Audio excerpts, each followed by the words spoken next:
입니다. 골로새서 1장 25절에서 27절.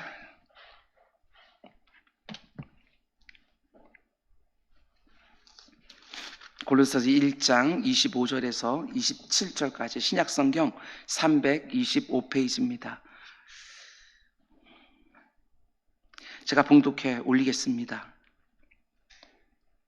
내가 교회의 일꾼이 된 것은 하나님이 너희를 위하여 내게 주신 직분을 따라 하나님의 말씀을 이루려 함이니라.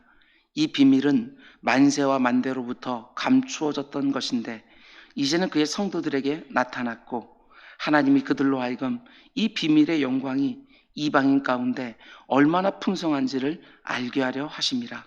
이 비밀은 너희 안에 계신 그리스도시니 곧 영광의 소망이니라. 아멘, 아멘. 오늘은 옥중서신 시리즈 28번째 시간으로 골로새서 12번째 말씀입니다. 오늘 말씀의 제목은 이 비밀은 너희 안에 계신 그리스도시니 곧 영광의 소망이시라. 이런 제목으로 말씀 전하도록 하겠습니다. 오늘 본문 27절 말씀 그대로 오늘 설교의 제목이 되었습니다.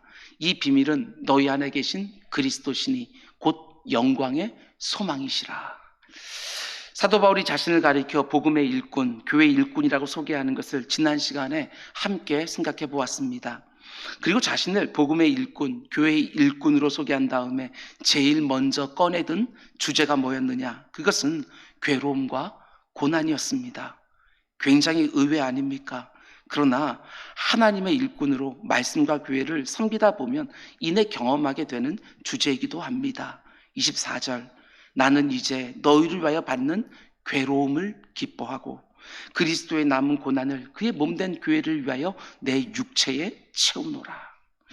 우리가 예수를 믿으면 예수 믿는 것 때문에 많은 복을 받고 유익을 얻고 은혜도 누리게 되어지지만 동시에 괴로움과 고난도 있다는 것을 잊지 말라는 것입니다. 그리스도를 따르는 길에 하늘의 신령한 복과 이 땅에 기름진 복이 있는 것은 틀림없지만 그리스도를 따르기 때문에 당하는 그분의 남은 고난을 내 육체에 채우는 수고와 아픔도 있다는 것입니다. 여기까지 지난 시간에 우리가 묵상했던 부분이고, 그러면 이제 사도 바울은 계속해서 또 무엇을 말해주느냐? 오늘 본문을 보면 복음의 일꾼과 교회의 일꾼이 반드시 감당해야 되는 중요한 두 가지 역할이 있다고 바울은 말해줍니다. 두 가지 역할은 첫 번째로 25절에 나옵니다. 내가 교회의 일꾼이 된 것은 하나님이 너희를 위하여 내게 주신 직분을 따라 하나님의 말씀을 이루려 함이니라. 교회의 일꾼이 감당해야 되는 첫 번째 역할은 뭐냐? 그것은 하나님의 말씀을 이루는 일입니다. 그리고 두 번째는 우리가 다음 주에 보려고 하는데 28절 말씀이지요.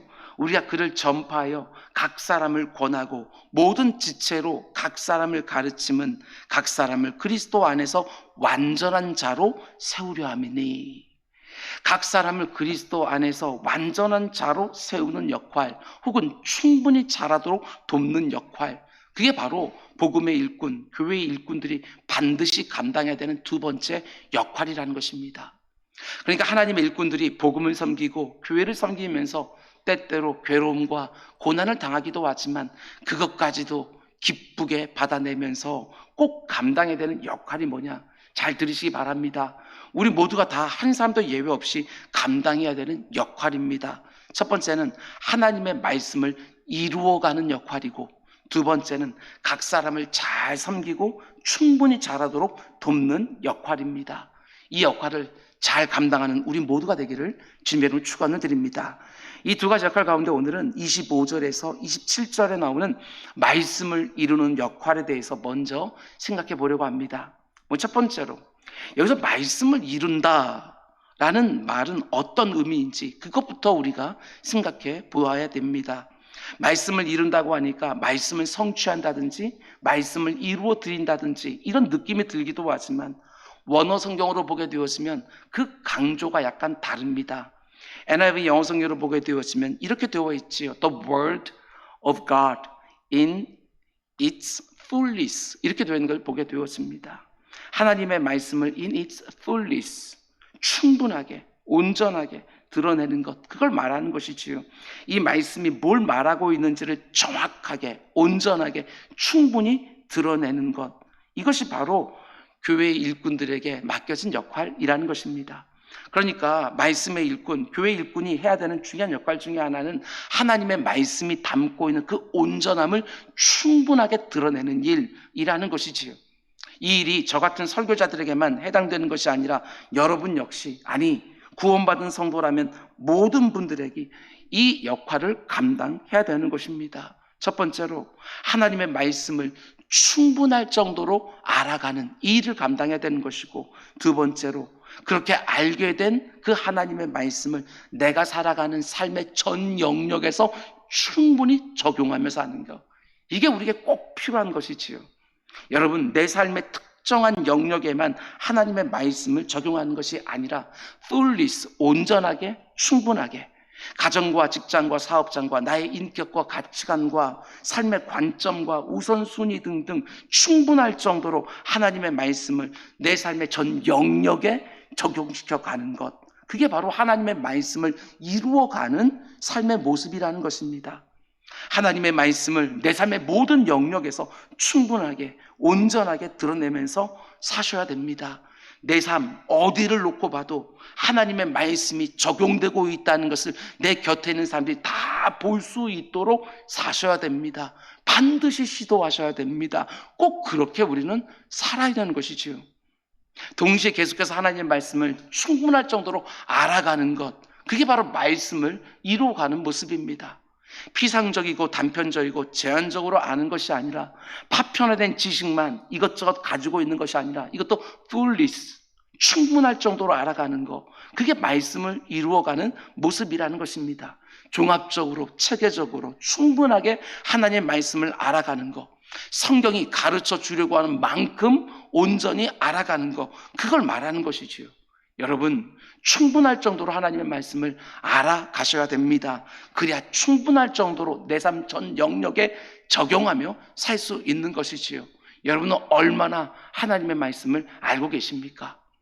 성경이 말해주는 하나님은 과연 어떤 분이신지, 그분의 이름과 그분의 속성과 그분의 존재 방식, 그분의 섭리와 그분의 창조의 방식, 성경이 말해주고 있는 우리 인간은 또 어떤 존재들인지, 하나님의 형상을 담고 있는 인간과 그리고 죄로 인해 망가진 인간의 현실은 어떠한 것인지, 성경이 말하고 있는 죄라는 것은 도대체 무엇이고 그 죄의 문제를 해결하기 위하여 하나님이 우리에게 보여주신 예수 그리스도는 어떤 분이신지, 그분의 십자가와 부활이 의미하는 것은 도대체 무엇인지, 성경이 말해주고 있는 성령님은 어떤 분이시고 오늘 우리에게 어떤 역할을 하고 계시는지, 우리는 어떻게 구원을 받는 것이고 어떻게 그 구원에 합당한 삶을 살아갈 수 있는 것이고, 중생이 뭔지, 회심과 믿음과 칭의와 성화와 성도의 견인과 영화라는 것은 도대체 무엇인지, 또 성경이 말해주고 있는 교회라는 것은 무엇인지, 또 개인적인 종말과 우주적인 종말은 도대체 무엇을 의미하는 것이지,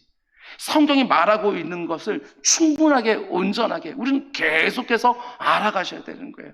얼마만큼 알고 계십니까? 알게 된 만큼 그리고 또 적용하고 또 살아내는 것, 그게 바로 말씀을 내 삶에 이루어가는 모습이라는 것입니다. 저 같은 설교자들만 이런 것들을 알아야 되는 것처럼 절대로 생각하지 마시기 바랍니다. 성경을 충분히 알고 충분히 알아야 내 삶에, 내가 살아가는 모든 영역 안에 성경이 요구하는 삶을 충분하게, 온전하게 적용할 수 있는 것이지요. 하나님의 말씀을 모르니까 내가 지금 성경이 말하는 대로 살고 있는지 그렇지 않은지 이것조차 분간하지 못하면서 내가 성도의 삶을 온전히 내 삶의 전 영역 가운데 살고 있다고 누가 말할 수 있겠냐는 것입니다. 성경을 충분히 알고 온전히 알아서 내가 살아가는 삶 구석구석에 그 모든 가치관과 인격과 삶의 양식에 이르기까지 내 손발로 하는 일과 내 입에서 나오는 말 한마디 한마디까지 하나님의 말씀이 충분하게 배어 있을 수 있도록 하나하나 바꾸어가고 하나하나 계속해서 새롭게 하면서 살아가는 것이지요. 여러분, 대충 알고 적당히 적용하기에는 여러분과 제가 너무나도 많이 망가져 있다는 사실을 잊지 마시기 바랍니다. 태어날 때부터 죄인으로 태어나서 살면 살수록 죄를 더하며 살아가는 우리 죄인들이 여기 조금 저기 조금 바꾸면 되는 것들이 아니라 전체적으로 손을 봐야 되는 죄인들이라는 것입니다. 이만하면 된 거 아니냐? 절대로 그렇게 생각하지 마시기 바랍니다. Please. 정말 가득 채우는 거예요, 말씀으로. 하나님의 말씀을 계속해서 부단히 충분하게 내 머릿속에 채우고 내 가슴에 채우고 내 삶 속에 채워가는 우리 모두가 될 수 있길 주님의 이름으로 축원을 드립니다. 여러분, 그런데 복음의 일꾼, 교회의 일꾼들이 하나님의 말씀을 충분할 정도로 잘 드러내는 때는 이유가 무엇이냐? 잘 들으시기 바랍니다. 26절. 이 비밀은 만세와 만대로부터 감추어졌던 것인데 이제는 그의 성도들에게 나타났고. 여러분, 저는 말씀의 일꾼, 교회 일꾼 중에 한 사람으로서 이 말씀이 얼마나 은혜가 되고 얼마나 감사하고 영광스러운지 모르겠습니다. 왜냐? 여러분, 잘 들어보시기 바랍니다. 여기서 말하는 비밀이 뭘 말하는 것인지는 뒤에서 말씀드리고, 그 비밀이 얼마나 오랫동안 감춰져 있었다고 말합니까? 만세와 만대로부터 감춰져 있던 비밀. 정말 오랫동안 감춰졌던 비밀이지요. 만세 전부터, 이 세상이 언제 창조되었는지 우리는 알 수 없지만 그 이전부터 감춰졌던 정말 오래된 비밀이에요. 그 이후에 얼마나 많은 세대가 이 땅을 살았는지 몰라도 그 모든 세대에게 감춰졌던 비밀인 거예요. 그런데 그 비밀이 이제 어떻게 되었다고 말합니까? 이제는 그의 성도들에게 나타났다. 이게 굉장히 감격스러운 거예요. 우리가 헤아릴 수 없을 정도로 아주 오래전부터 감추어져 있던 그 비밀이 이제 밝게 드러났다. 만세와 만대로부터 그 누구도 알 수 없는 비밀로 닫혀져 있던 것이 이제는 활짝 열려서 들리고 보이는 때가 되었기 때문에 이 비밀을 말씀의 일꾼과 교회의 일꾼들이 충분할 정도로 열어서 사람들에게 드러내고 알리는 역할들이 너무너무 중요하다는 것이지요. 그렇게 오래된 비밀이 드러났어요. 그런데 그 비밀을 붙잡고 누군가에게 복음을 전하고 강단에 설교를 하고 교육부서에서 다음 세대들에게 성경을 가르치고 구역예배 때 말씀을 열어서 또 증거하고 누군가가 성경에 대해서 모르면 그것 내 성경을 펼쳐서 그 가운데 설명해주고 이거 하나하나가 얼마나 영광이냐는 것이지요. 왜 그렇습니까? 그렇게 오랫동안 감춰져 있던 이 비밀이 이제 드러났기 때문에 얼마든지 사모하면 알 수 있는 때가 되었고, 그렇게 알게 된 것을 또 누군가에게 풀어서 전할 수 있는 시대가 되어지는 거예요. 이것이 얼마나 영광스러운 시대, 얼마나 은혜의 때를 우리가 지금 살고 있냐는 것입니다. 특별히 만세와 만대로부터 감춰져 있던 하나님의 비밀이 언제 열리기 시작했어요? 예수 그리스도가 이 땅에 오심으로 말미암아.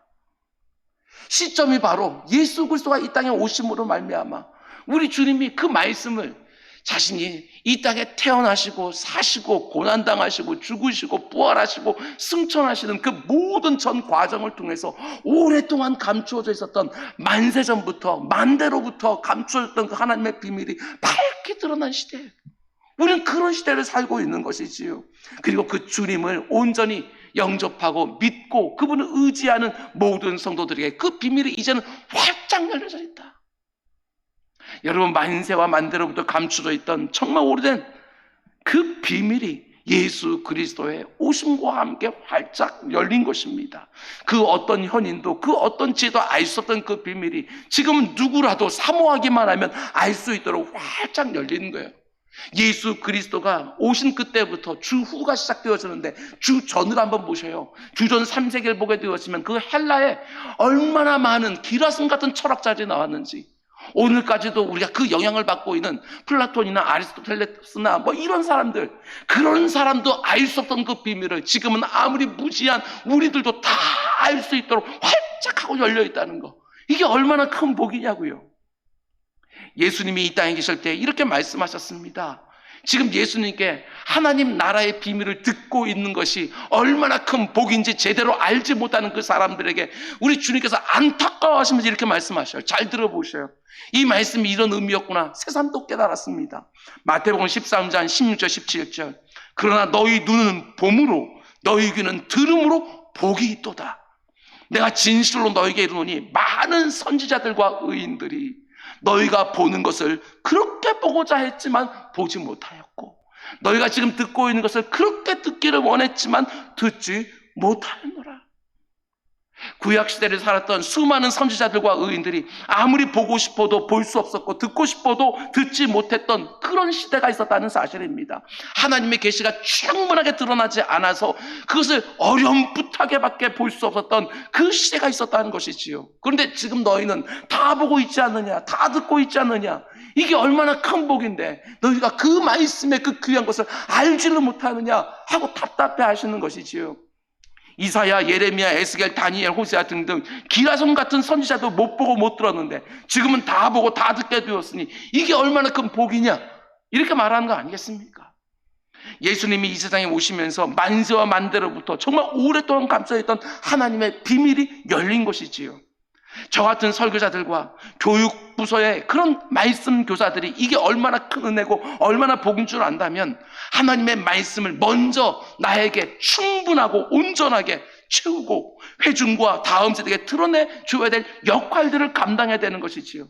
아니, 구원받은 모든 성도 한 사람 한 사람이 누군가에게는 반드시 복음의 일꾼이 되어서 이제 밝게 드러나 있는 그 복음을 충분하고 온전하게 반드시 드러내 보여줘야 되는 거예요. 그 교회 들을 수 있도록, 그리고 우리의 삶을 통하여 그 눈으로 볼 수 있도록 우리는 그 말씀을 드러내야 되는 거예요.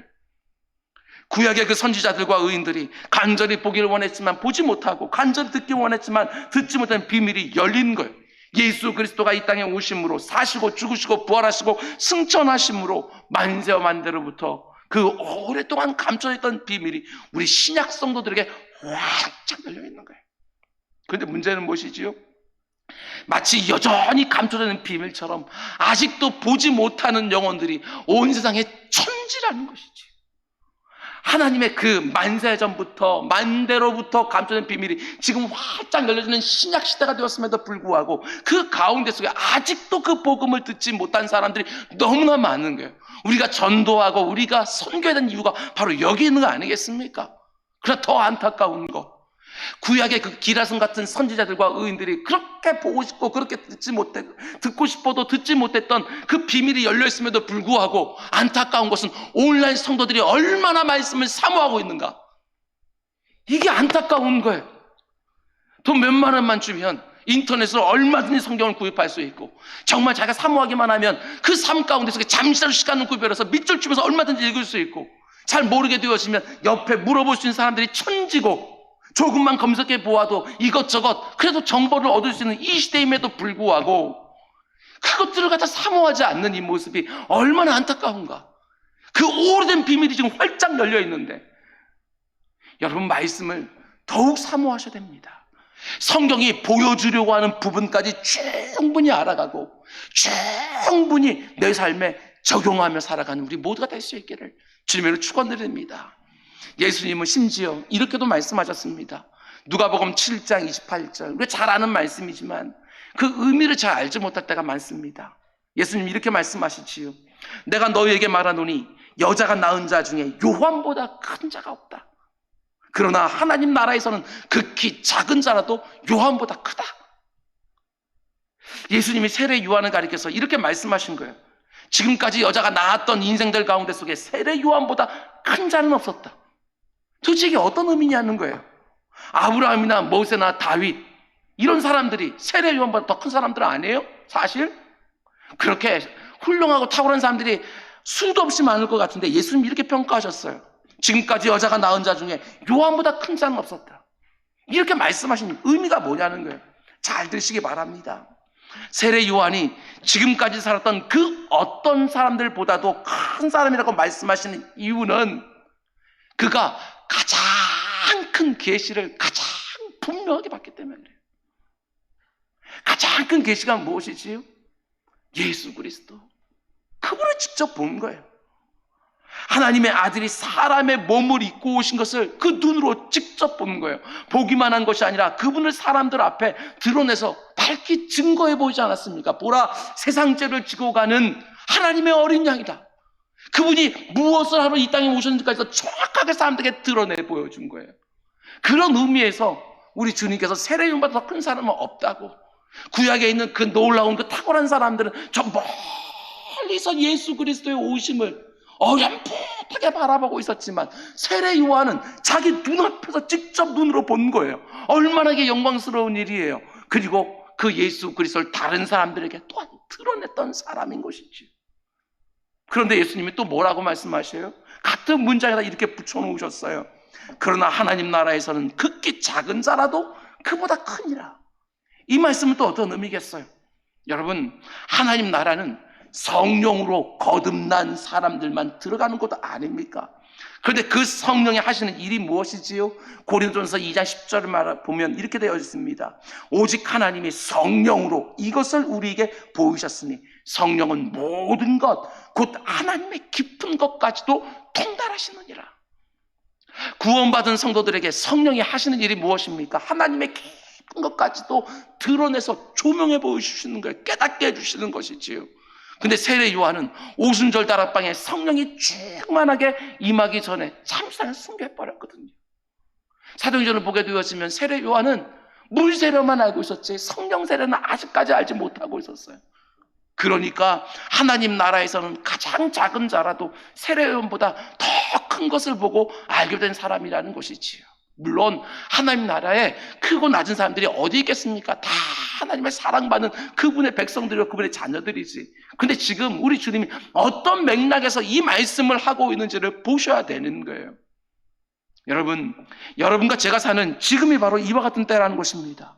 오랫동안 감춰져 있던 하나님의 비밀이 밝게 드러난 때, 선지자들과 의인들과 세례 요한도 충분히 온전하게 알 수 없었던 하나님의 비밀을 얼마든지 볼 수 있고 들을 수 있는 때라는 것이지요.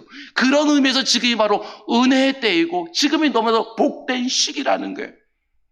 예수 그리스도의 오심과 사심과 죽으심과 다시 사심이, 성령의 내주하심과 조명하심이 우리는 그 어느 시대보다도 더 풍성하게 누리고 있는 시대 아닙니까? 지금까지 살아왔던 그 어떤 사람들보다 더 많이 보고 더 많이 들을 수 있게 된 것이지요. 이게 얼마나 큰 은혜고 이게 얼마나 큰 복이냐는 것입니다. 그런 면에서 복음의 일꾼과 교회 일꾼의 역할이 너무너무 중요하다는 것이지요.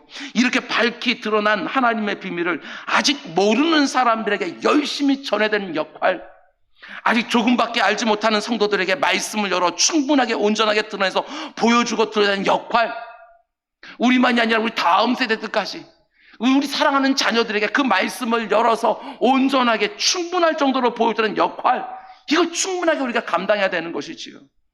여러분, 설교자로서 제가 가장 감사하게 생각하고 가장 영광스럽게 생각하는 부분도 바로 이 부분이에요. 만세와 만대로부터 오랫동안 감춰져 있던 비밀이 밝히 드러나 있는 이렇게 복된 시기에 하나님의 말씀을 섬기도록 불러주신 것이 너무나도 감사하고 너무나도 영광스러운 거예요.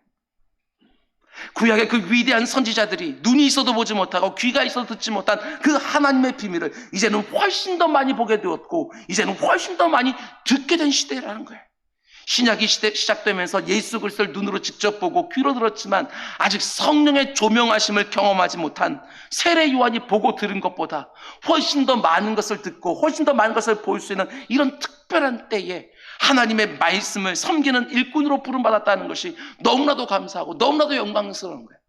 목회를 하면 할수록 강단에 오르기 위해서 말씀을 연구하면 연구할수록 하나님의 감춰져 있던 것들이 이렇게 하나씩 드러날 때마다 얼마나 감사하고 얼마나 영광스럽고 감격스러운지 그걸 모르겠어요. 너무나도 좋은 거예요. 얼마나 큰 교회를 섬기는가, 그건 저를 기쁘게 하는 게 아니에요. 얼마나 많은 성도들을 섬기는가, 그것도 별로 상관없어요. 이렇게 하나님의 비밀이 열려있는 영광스러운 시대에 단 한 사람이 그 앞에 앉아있다 할지라도 그렇게 밝혀진 그 말씀 하나를 가지고 서로 묵상하고 교제할 수 있다는 그 자체 하나만으로도 얼마나 감격스럽고 얼마나 영광스러워요. 이것들을 저만이 아니라 모든 성도들이 성경 말씀을 가지고 하나씩 씹고 묵상하고 연구하고 또 이것저것도 참고하면서 그 가운데 하나씩 내 삶 가운데 열려지고 그 열려진 거 가지고 내 삶 가운데 또 적용해내고, 이것들이 성도에게 얼마나 큰 감격인지 모른다는 사실입니다. 교회 안에 있는 모든 말씀의 일꾼들은 그 역할이 얼마나 영광스러운 줄 알고 충성스럽게 감당하셔야 됩니다. 이렇게 영광스러운 때에 그 귀한 다음 세대들에게, 교회의 미래가 담겨있는 그 다음 세대들에게 만세와 만대로부터 너무나 오랫동안 감춰져 있던 하나님의 비밀인 말씀을 가르칠 수 있도록 하나님께 부름받은 거예요. 하나님이 내게 주신 말씀을 그러면서 더욱더 충성스럽게, 더욱더 충분하게, 더 온전하게 먼저 내 삶 가운데 드러내 보여주고, 그리고 그렇게 드러난 것들을 그들이 귀로 들을 수 있도록 말로, 그리고 그들이 눈으로 볼 수 있도록 내 삶으로 적용해서 보여주는 그런 말씀의 일꾼들이 다 될 수 있기를 주님의 이름으로 축원드립니다.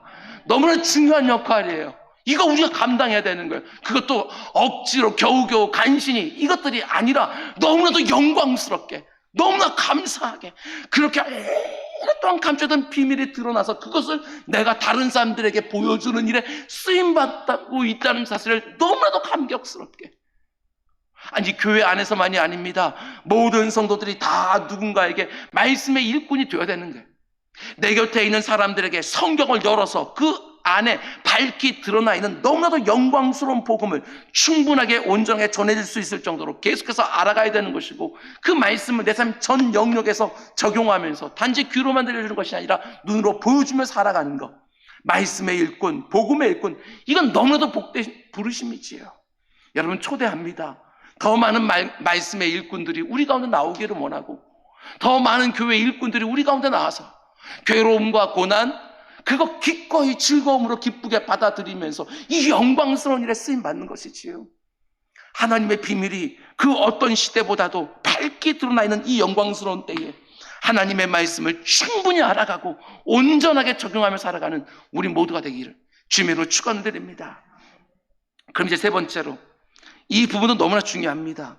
하나님의 열려진 비밀, 하나님이 선지자들이나 의인들에게도 열어주지 않으셨던 이 오래된 비밀을 누구에게까지 열어서 보여주셨습니까?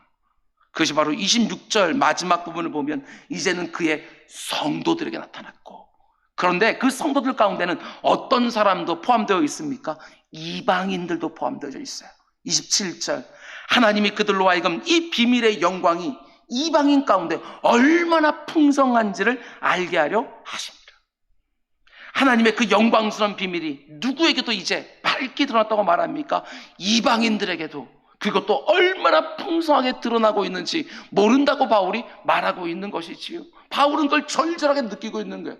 이곳저곳에 복음을 전하면서 다니면서 그 가운데 속에 다 보고 있는 거예요. 하나님의 말씀이 그 이전까지는 이방인들에게 다 감춰둔 비밀이었는데 이제는 계속해서 그 이방인들에게도 말씀이 열려서 드러나고 있는 거예요. 그걸 보면서 사도 바울이 그 제가 맡은 역할이 얼마나 감격스러웠을지 이게 느껴지는 것이지요.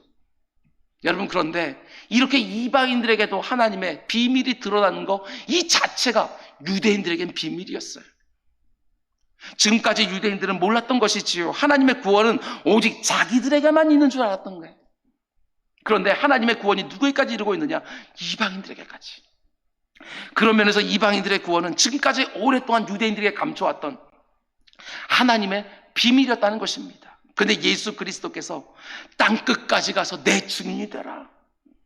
너희는 먼저 예루살렘과 온 유다와 거기서 끝나는 것들이 아니라 사마리아까지 땅끝까지 이르러 내 증인이 되리라 라는 그 말씀과 함께 지금까지 이방인들에게 감춰져 있었던 하나님의 구원 계획이 땅끝까지 계속해서 퍼져나가고 있는 것, 그것을 지금 바울은 보고 있는 것이지요. 여러분, 지금까지 유대인들에게 있었던 최고의 자랑거리는 크게 두 가지였습니다. 하나님의 말씀인 율법을 자기들이 가지고 있다는 것과 또 하나는 그 하나님의 백성의 표식인 할례를 자기 몸에 지니고 있다는 것, 이 두 가지가 최고의 자랑거리였던 거예요. 그러면서 유대인들은 다른 민족들을 바라보면서 말씀도 없고 할례도 없는 백성이라고 말하면서 늘 무시해 왔거든요.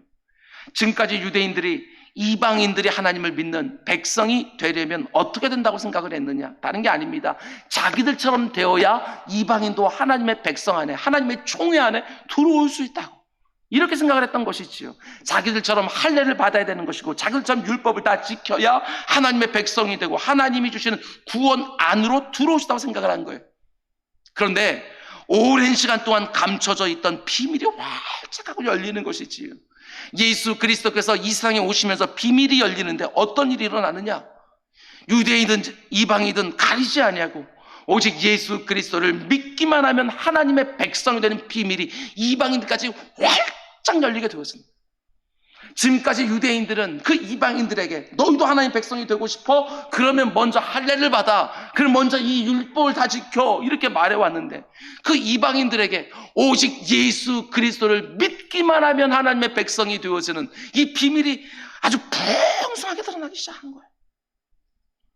할례를 먼저 받고 율법을 다 지켜서 자기들과 똑같은 유대인이 되어야 그 다음에 하나님의 백성으로 편입되어서 천국에 들어가는 것이 아니라 이제는 더 이상 이방인들이 유대인 흉내를 낼 필요가 없는 거예요.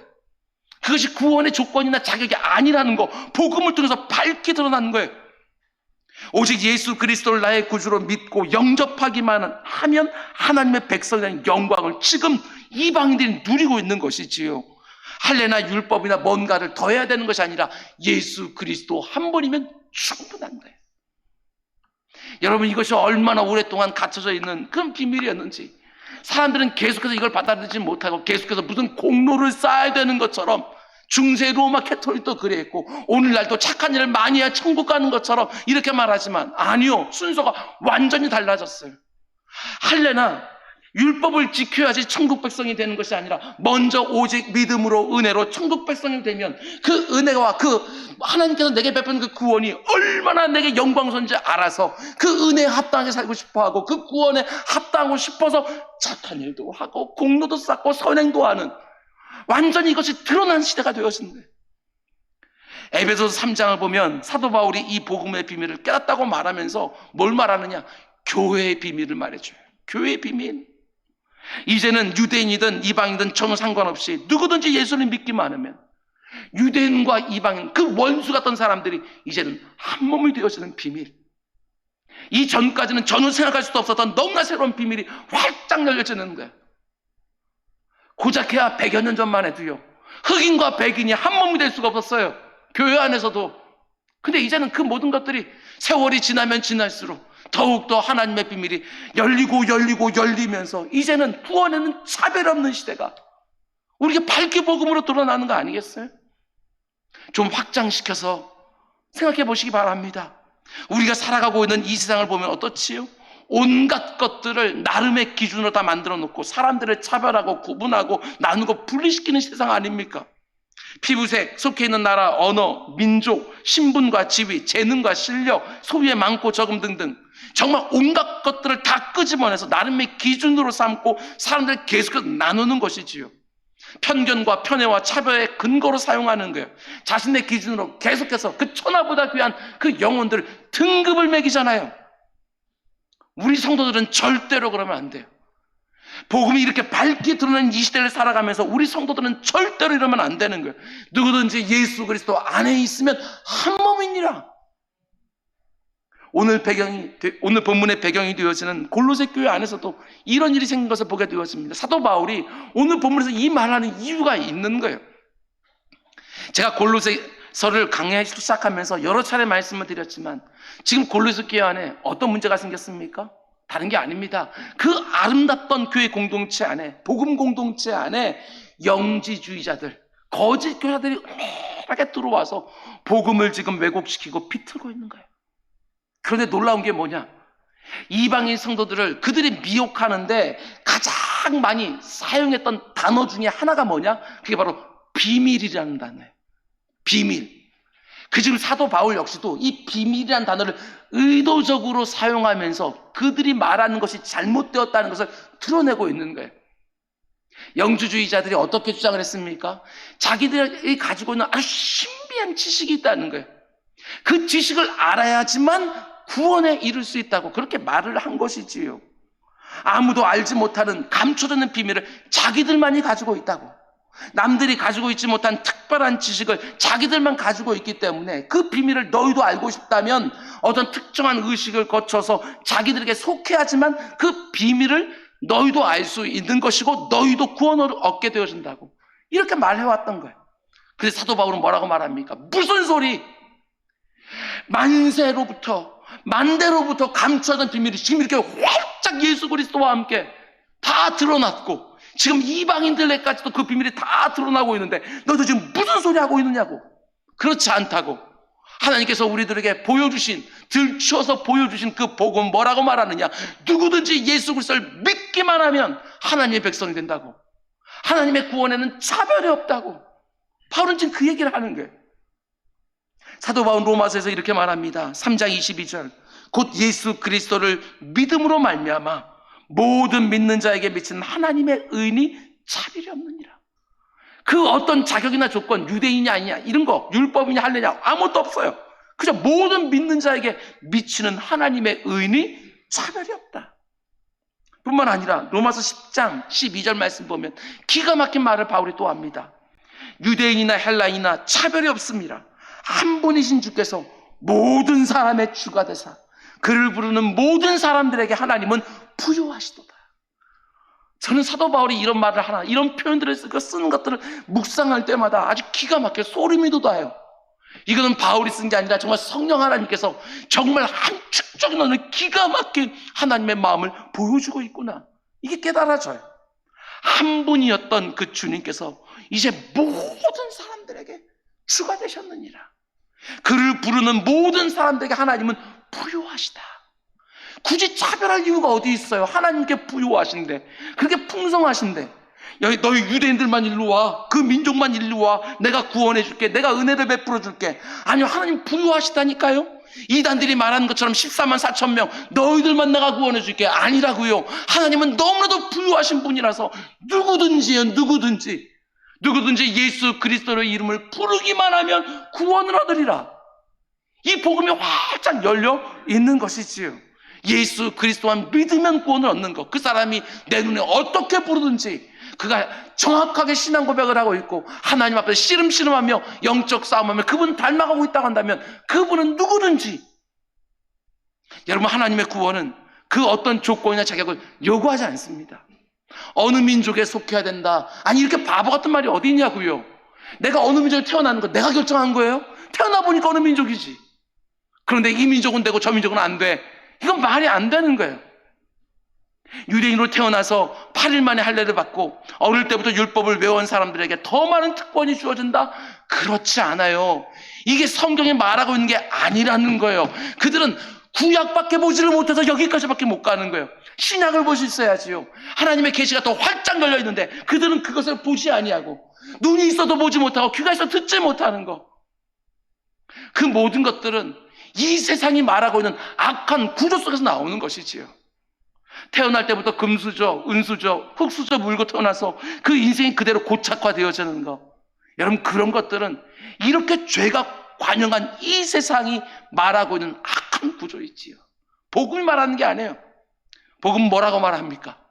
아침 6시에 와서 하루 종일 12시간 일을 했던지, 아니면 오후 5시에 와서 고작 1시간 일을 했던지 똑같이 한 데나리온을 주신다. 한 데나리온을 준다고 약속했으니 똑같이 차별 없이 다 그렇게 한 데나리온이 의미하는 구원을 주신다. 이렇게 말하고 있는 거 아니겠습니까? 왜? 우리의 주인 되시는 하나님은 너무나도 부유하시기에 모든 사람들에게 그렇게 주시는 거예요.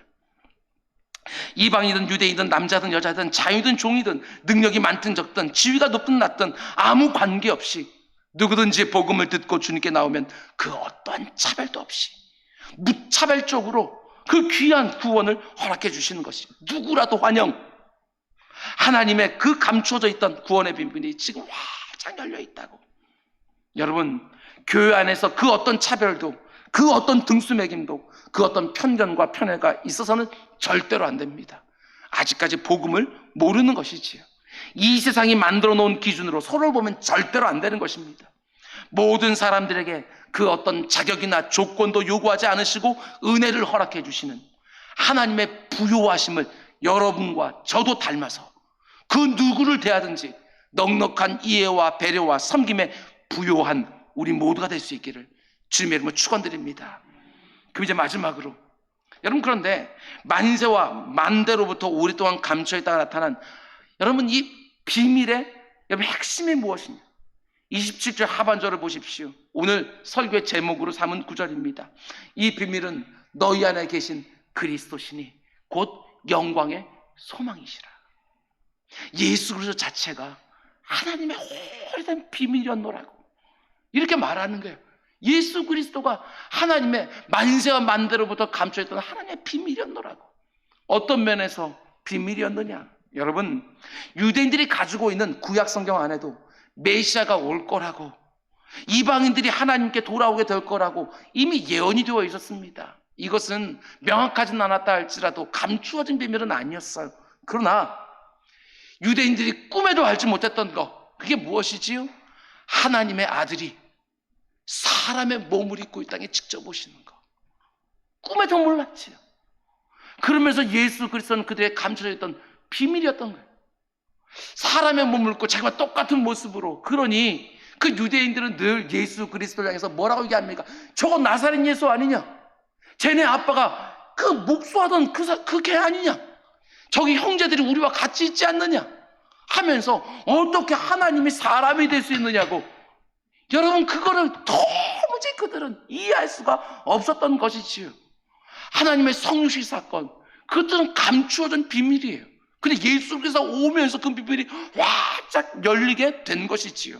그리고 구약에 예언되어 있던 그 말씀들을 하나하나 이루어 가면서 그분이 바로 구약에서 예언되어 있는 메시아가 정말 맞다는 것이 드러나게 되어지는 것이고, 그리고 그 하나님의 아들이 인생들이 만들어낸 죄와 그 죄가 만들어낸 모든 불행을 대신 다 십자가에서 감당하심으로 그 어떤 사람이라도 자격이나 조건을 전혀 묻지를 아니하시고 오직 하나님의 아들이 십자가 위에서 이루신 공로를 믿고 의지하기만 하면 구원을 얻는다는 사실은 그 유대인들에게 감춰져 있던 비밀이었다는 것입니다.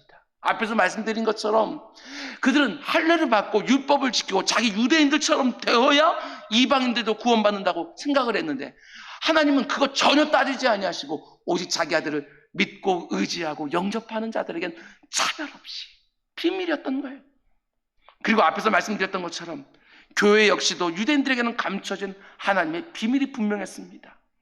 하나님을 위해서 아무 일도 한 것이 없는 이방인들이 유대인들과 똑같이 아무 일도 한 것이 없는 그 이방인들이 그렇게 일평생 태어나자마자 율법을 지키고 할례를 받았던 그 유대인들과 똑같이 아무 차별이 없이 교회 안에 들어와서 주님의 몸된 한 지체로 한 몸이 되어서는 것, 이게 얼마나 엄청난 비밀입니까?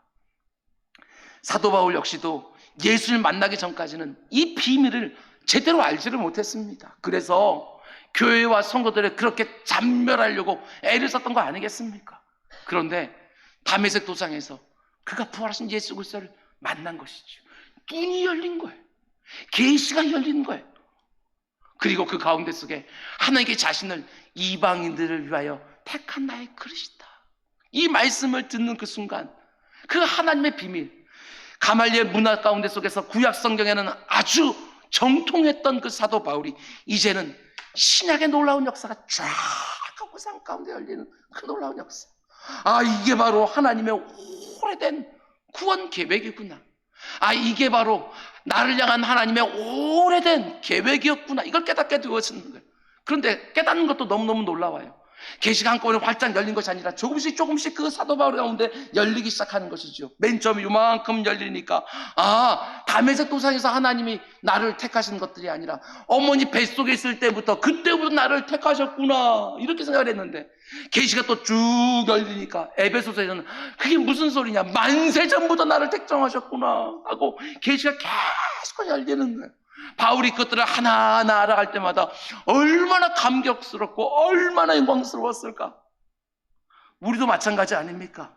내가 예수 그리스도를 인격적으로 만날 때 나를 향한 하나님의 그 오랜 사랑이 이렇게 또 열리고 이렇게 또 열리는 거예요. 신앙생활을 하면 할수록 그 가운데 속에 나를 향한 하나님의 마음이 계속해서 열리기 시작하는 거예요. 이게 얼마나 큰 감격이냐고요.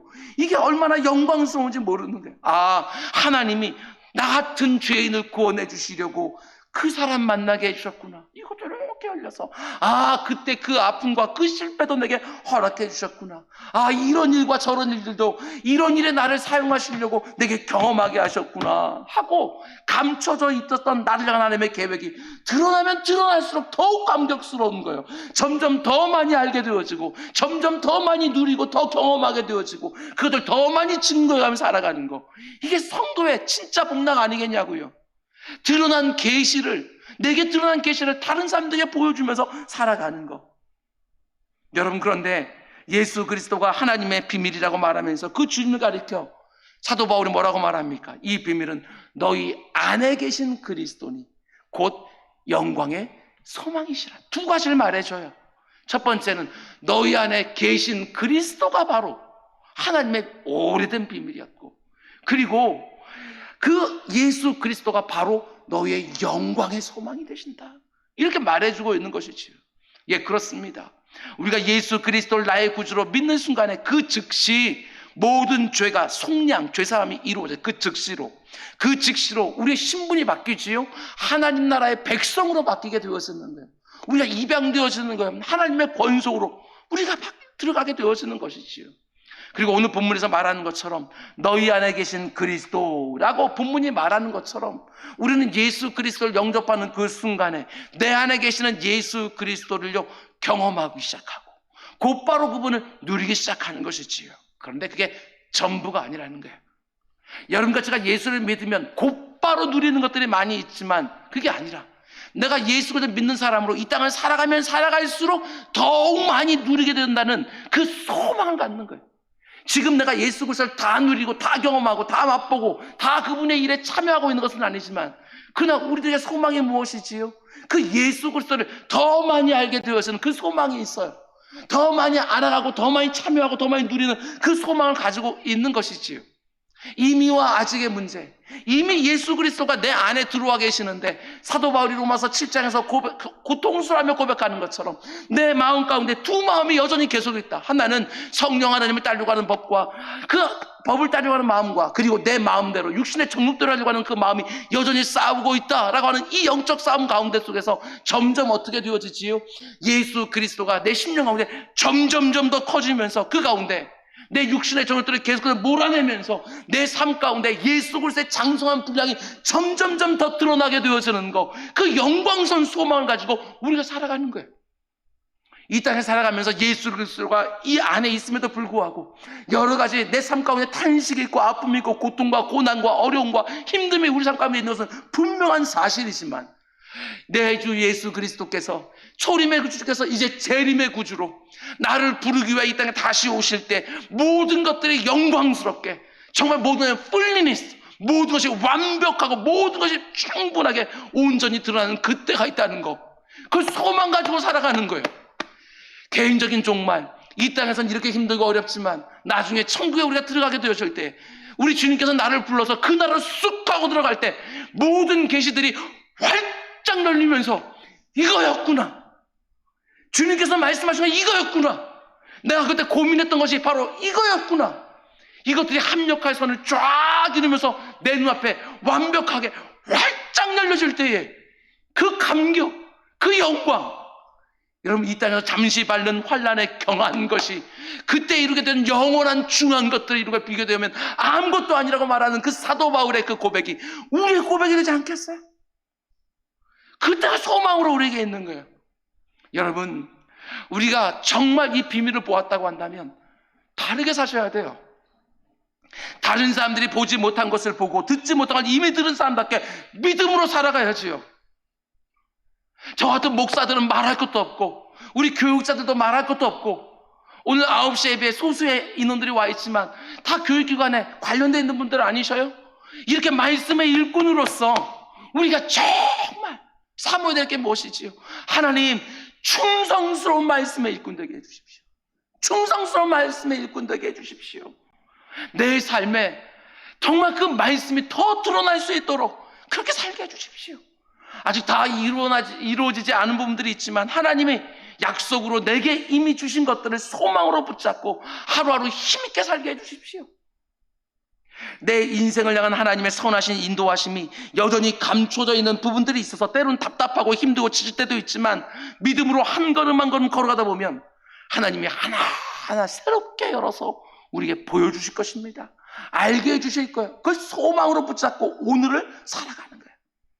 예수 그리스도 안에 있는 그 어마어마한 복락을 지금 당장 다 알아야 되고 지금 당장 다 누려야 되고 지금 당장 다 참여해야 된다고 한다면 우리에게 소망이 어디 있어요? 하나님께서 감춰 놓으신 분이 여전히 있고 하나님께서 여전히 약속으로 주어진 것들이 있지만 그러나 아직까지 드러나지 않는 것들이 다 드러날 때가 있다는 것을 소망으로 붙들게 하고 내 삶의 형편이 어떠하든지 여러분 믿음과 그 소망 가지고요 하루하루 견고하게 살아가는 것 그 자체가 우리에게 영광이고 그 자체가 우리의 감격이지요. 믿음과 소망을 붙잡고 살아간다는 게 여전히 내 삶에 아픔과 탄식이 수북하다 할지라도 우리의 믿음의 걸음걸음이 너무나도 영광스러운 순간을 불러오는 줄 알고 하나님의 말씀이 나를 데리고 가는 그 자리까지 결코 흔들리지 않고 이렇게 힘들고 어려운 때에도 묵직하게 그 길 걸어가는 우리 모두가 될 수 있기를 주님의 이름으로 축원드립니다. 기도하겠습니다. 사랑해 주님, 그 기라성 같은 선지자들도 성경에서 자랑하고 있는 그 의인도 보지 못한 아버지 하나님의 비밀을 우리는 지금 다 보고 알 수 있습니다. 내 주 아버지 하나님, 그럼에도 불구하고 이 비밀을 도무지 손에 잡지 아니하고 열지 아니하고 묵상하지 아니하고 내 몸에 채우지 아니하고 내 삶에 채우지 않는 너무나 안타까운 우리들의 모습들이 있습니다. 내 주 아버지 하나님, 말씀을 지금보다 더욱더 사모하는 말씀의 일꾼 되게 해주옵소서. 말씀을 내 머리로만 내 가슴으로만 아는 것들이 아니라 아버지 내 손발로 내 삶의 모든 가치와 모든 기준까지 다 가득 채워서 내가 살아가는 그 자리마다 하나님의 말씀이 살아서 운동력 있게 역사하는 말씀을 이루는 우리 모두가 될 수 있도록 인도하여 주시옵소서. 이 모든 말씀 예수님의 이름으로 기도드렸습니다. 아멘.